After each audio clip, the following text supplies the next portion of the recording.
Hey guys, it's Brian. We're back in the garage with Frostbite JL, and today we're going to be doing an update on our Metalcloak lift. We do have some stuff we need to swap out, so let's go ahead and take a look. Alright, so let's take a look at what we got.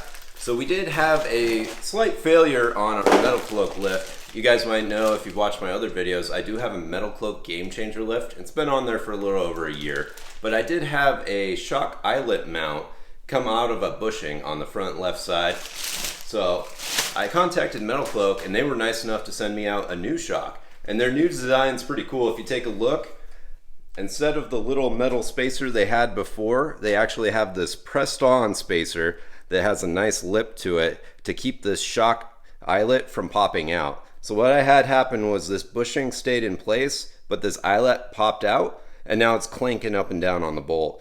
So this is their redesign. It's pretty cool that they redesigned it. They also sent me a bunch of spacers for my other shocks so that it doesn't happen to those as well, which was pretty cool. Guys, if you don't know, Metalcloak does have a lifetime warranty on the lift, and they also have lifetime customer service. So it's great that they send this out, no charge. Pretty happy with the lift so far. It's been awesome. Let's go ahead and swap this shock out. All right, so this is what we're talking about. That's going to be that shock eyelet on the front driver's side. It has gone ahead and pressed itself off of the bushing. The bushing has been retained, but the metal eyelet has popped off. So that's what we're replacing today. That new shock design should fix that.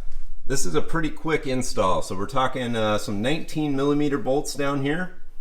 And then that factory one up there is going to be an 18mm. Let's go ahead and pull the shock and get the new one on.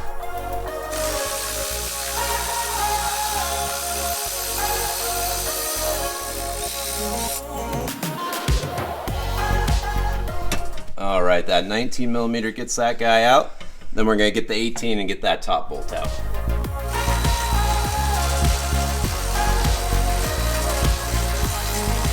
Okay, now that we got that bolt loose, we can go ahead and pull out the top shock.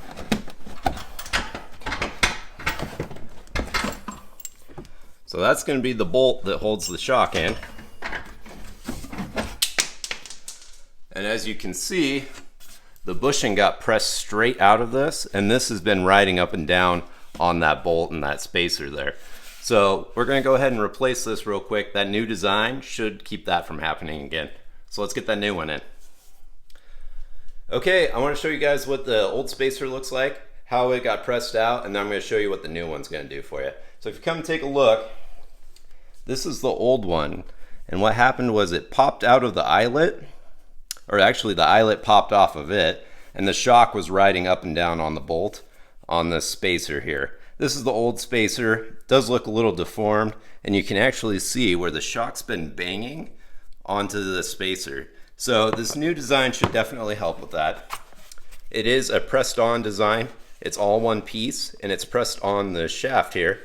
So it should keep this eyelet from popping off and doing what my old one did. They also included these new ones. They're probably polyurethane, and they're going to go on my other 3 shocks to hopefully keep them from doing the same thing. It is the larger diameter, so it should keep that bushing from sliding off here. So let's go ahead and get these guys replaced. So we're going to go ahead and put a little blue Loctite back on the bolt here, the factory bolt. We do want this guy retaining torque once we get it on there.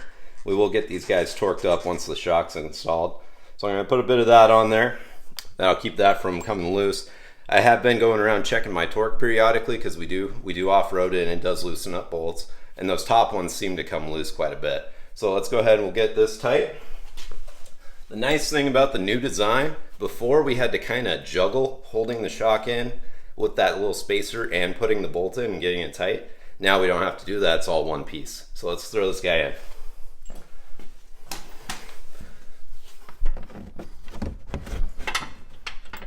So one thing I was having a problem with was getting that new shock up in here with the adapter on it. So what happened was every time I was torquing that bolt again, it was slowly collapsing that mounting surface there where the bolt goes in. So we're just bending it back with a big crescent wrench there for you. And then that is gonna open it up so we can get that guy in there. Let's go ahead and get it installed now. Okay, I finally got that upper bolt in. I did have to buy a new bolt. It is an M12 1.5 pitch by 100. Picked that up at the hardware store. My other one was a little buggered up on the thread, so I replaced that. Now that that's in, we're going to torque that one to 81 foot-pounds with the 19 millimeter. And then down here, the lower one's going to be 19 millimeters as well, and that one's going to be torqued to 74 foot-pounds. So let's go ahead and wrap this up.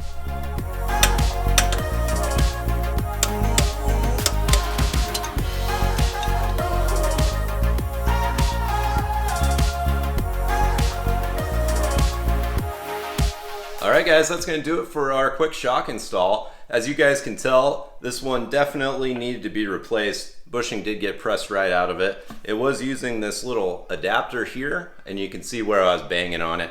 So it's definitely going to be nice when we get the new adapters on the other three. It was nice of Metalcloak to send me that brand new shock. It came in only a couple days, and it was free. It's part of the warranty. So if you guys are looking into getting a cool lift kit that's got a great customer service, go with the Metalcloak Game Changer. Not sponsored or anything, I just love the lift kit. Had it on for over a year, it's been great. Alright guys, go ahead and like the video. Let me know down in the comments if you have this lift, and go ahead and subscribe if you're not already. We'll see you on the next one.